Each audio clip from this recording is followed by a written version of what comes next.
మంచి మార్గం వైపుకు నడిపించాలి, అందరము సన్మార్గంలో ఉండాలి. ఈ విషయాన్ని గుర్తుపెట్టుకోండి మిత్రులారా. ఒక్క విషయం మాత్రం గుర్తుపెట్టుకోండి, మన వేదాలు, మన భారతీయ సంస్కృతి సాంప్రదాయాలు, శాస్త్రము, శాస్త్రజ్ఞానం, ఆత్మజ్ఞానం ఏదో వినడానికో ఏదో పుణ్యం రావడానికో చెప్పలేదు మిత్రమా, ఆచరించడానికి మాత్రమే చెప్పారు. మళ్ళీ అండర్లైన్ చేసుకోండి. మన యొక్క శాస్త్రజ్ఞానం, భారతీయ శాస్త్రజ్ఞానం అంతా కూడా కేవలం ఆచరణాత్మకమైనది. ఎవరో వింటే నాకు పుణ్యం వస్తుంది, అది చాలా తప్పు మిత్రమా.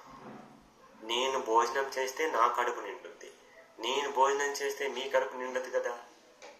అలాగే శాస్త్ర జ్ఞానాన్ని ఆచరించిన వాడికి మాత్రమే లభిస్తుంది ఆ ఫలితం. ఓకేనా మిత్రులారా? సో ఇక ఇంతసేపు నేనే మాట్లాడాను, మీరు కూడా మాట్లాడండి. అయితే సార్ ఒక్క నిమిషం, mic and host participants get lost meeting.